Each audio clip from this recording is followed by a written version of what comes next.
बिस्मिल्लाहिर्रहमानिर्रहीम। अस्सलाम वालेकुम नाज़रीन, मैं हूं अहमद फ़वाद और आप मेरा यूट्यूब चैनल देख रहे हैं। नाज़रीन, आज के इस व्लॉग में उसामा केस के हवाले से बहुत ही अहम इंकशाफात हैं वो आपके साथ शेयर करूंगा। उससे जुड़ी बहुत अहम चीज़ें हैं जो आपके साथ शेयर करूंगा। जुडिशल इंक्वायरी की जो रिपोर्ट थी, जो कि बिठाया गया था जुडिशल इंक्वायरी इन पुलिस मुलजिमान के ऊपर, इस केस के ऊपर, उसकी रिपोर्ट आई है और उसमें हिला देने वाले जो इंकशाफात हैं वो किए गए हैं। दूसरे नंबर पर वज़ीर-ए-आज़म की जानिब से एक अहम हुक्म जो है वो जारी किया गया इस केस के ऊपर। आज जो है वो अहल खाना से उनके जो वालिद थे, वज़ीर-ए-आज़म ने मुलाकात भी की, ताज़ियत भी की और अहम हुक्म जो है वो इस केस के हवाले से दिया है। वो हुक्म क्या है वो आपके साथ शेयर करूंगा। जबकि तीसरी और अहम चीज़, इन पाँचों मुलजिमान को आज दोबारा इस्लामाबाद की इंसदाद दहशतगर्दी अदालत में पेश किया गया है और उस अदालत में आज की कार्रवाई क्या रही और क्या बड़ा एतराफ़ मुलजिमान की जानिब से किया गया। तफ्तीशी अफसर ने एक बड़ा बयान दिया है, वो क्या था वो आज के इस व्लॉग में आपके साथ मैं शेयर करूंगा। नाज़रीन, व्लॉग में आगे बढ़ने से पहले अगर आपने मेरे चैनल को सब्सक्राइब नहीं किया तो इसे सब्सक्राइब कर लें ताकि मेरे आने वाली जो हर नई वीडियो हो वो आप तक पहुंच सके। व्लॉग में आगे बढ़ते हैं और सबसे पहले मैं बात करता हूं जुडिशल इंक्वायरी की जो रिपोर्ट है उस हवाले से। जुडिशल इंक्वायरी रिपोर्ट में नाज़रीन ये इंकशाफ किया गया है कि 21 साला उसामा सत्ती जो थे, चूँकि शुरू में ये कहा जाता रहा कि डकैती की जो है वो एक कॉल चली और उस बिना पर इनका पीछा किया गया, तो उसमें इस इंक्वायरी रिपोर्ट में ये कहा गया कि उसामा किसी डकैती या इसी तरह के किसी जुर्म में मुलविस जो है वो नहीं थे। तो ये इल्ज़ाम जो शुरू में खैर कहा जा रहा था, लेकिन मैंने अपनी वीडियो में बता दिया था कि ऐसा कुछ भी नहीं था। उसके बाद अब ये जुडिशल इंक्वायरी रिपोर्ट है, इसमें भी ये बात सामने आ गई। दूसरी अहम चीज़ जो इस रिपोर्ट में बताई गई वो ये थी कि उसामा पर 4 या इससे ज़ायद अहलकारों ने चारों तरफ फायरिंग की और और ये फायरिंग का जो उनका मकसद था, जो उनकी नीयत थी, वो नीयत थी उसामा सत्ती को जान से मार देने की। ये तो दूसरा इंकशाफ। ये जो जुडिशल इंक्वायरी है, इस इंक्वायरी में कुल जो है वो 29 मुख्तलिफ़ अफराद के बयानात कलमबंद किए गए, जबकि जो रिपोर्ट है हक़ाइक़ की तलाश के लिए वायरलेस रिकॉर्ड हो गया या सेफ सिटी कैमरे वगैरह हो गए, उनका रिकॉर्ड भी इसमें उनसे भी हेल्प आउट किया गया और ये जो रिपोर्ट है वो मुरतब की गई। इसके अलावा इस रिपोर्ट में ये भी इंकशाफ हुआ है कि उसामा सत्ती को कत्ल करने के बाद 4 घंटे तक जो है इनके जो वालिदैन थे, जो अहले खाना थे, उनको ये नहीं बताया गया कि ये वाक़या जो है वो पेश आ गया है और इससे और जो मुलविस इसमें अहलकार थे, उन्होंने उस वक्त जो अपने अफसरान थे उनको मुकम्मल तफसीलात भी नहीं बताई थी और उसामा के कत्ल को एनकाउंटर जो है वो गर्दाते रहे थे। इसके अलावा यहीं से भी जो बदनीयती है वो भी यहाँ से साबित होती है। 18 गोलियाँ जो के जो खोल हैं वो वहाँ से जो मिले, उन्हें 72 घंटे के बाद जो है वो फोरेंसिक के लिए भिजवाया गया।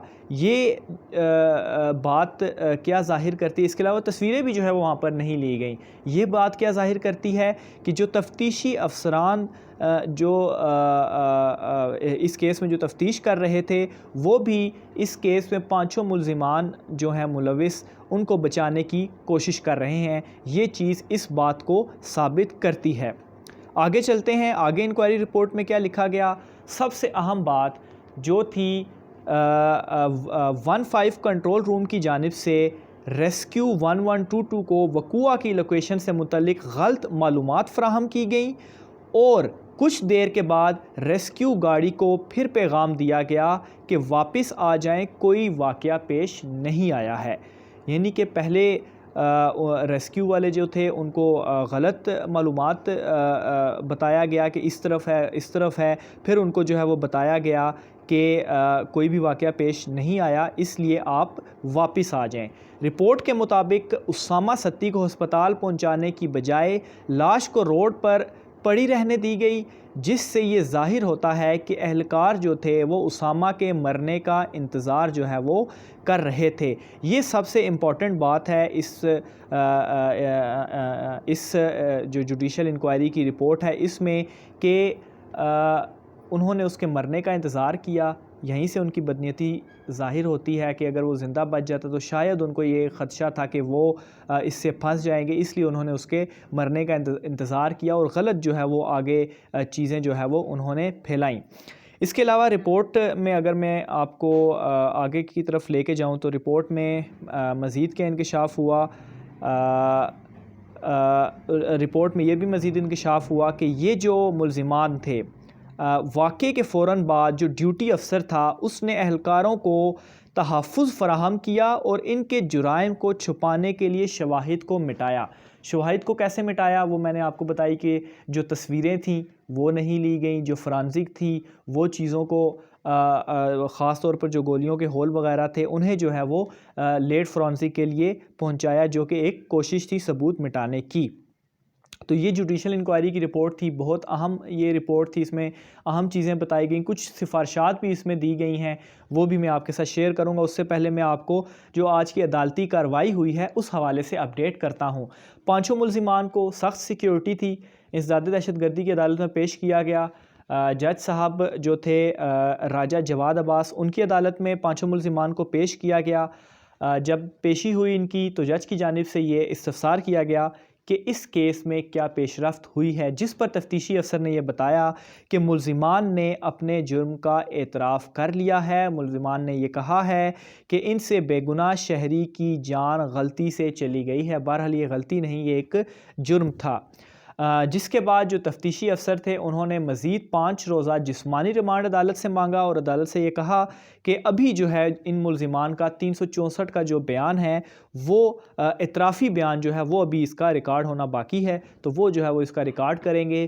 5 روز کا مزید جسمانی ریمانڈ دیا گیا۔ 18 جنوری کو اب دوبارہ ان پانچوں ملزمان کو اسی انسداد دہشت گردی عدالت میں دوبارہ پیش کیا جائے گا اور جو بھی مزید ڈیولپمنٹ ہوتی ہے اس سے بتایا جائے گا۔ تو یہ مختصر سی آج کی جو سماعت تھی وہ ہوئی ہے۔ آخری بات آج کے اس ولاگ میں کہ وزیراعظم عمران خان کی جانب سے ایک اہم حکم دیا گیا، ملاقات بھی ان کے اسامہ کے والد سے کی گئی۔ وہ جو حکم تھا وہ یہ جو انکوائری رپورٹ آئی ہے اس کے حوالے سے تھی اور وزیراعظم عمران خان نے یہ ہدایت کی، ہمارے ذرائع سے یہ خبر ہے کہ یہ جو سفارشات ہیں اس پر عمل کیا جائے، اور ان سفارشات میں کیا تھا کہ D S P night duty کو بھی جوڈیشل انکوائری میں شامل انکوائری کی سفارش پر ہٹایا جائے۔ اس کے علاوہ نائٹ ڈیوٹی پر ایس پی انویسٹیگیشن کو بھی عہدے سے ہٹایا جائے۔ جوڈیشل انکوائری کی جو سفارشات تھیں اس پر جو S P A T S ہیں ان کو بھی عہدے سے ہٹایا جائے۔ ایس ایچ او تھانہ Ramna, S H O Karachi company کو بھی جو ہے وہ ہٹانے کا حکم دیا جائے۔ اس کے علاوہ A S I night duty تھانہ رمنا کو بھی جو ہے وہ عہدے سے ہٹایا جائے۔ تو یہ سفارشات تھیں جن پر وزیراعظم عمران خان نے کہا ہے کہ ان پر عمل کیا جائے اور ان پولیس افسران کو جو ہے وہ عہدے سے ہٹایا جائے۔ ناظرین، یہ آج کا ویلاگ تھا جو اہم اپڈیٹ میں نے آپ کے ساتھ شیئر کی۔ آج کی ویڈیو میں اتنا ہی۔ اللہ حافظ۔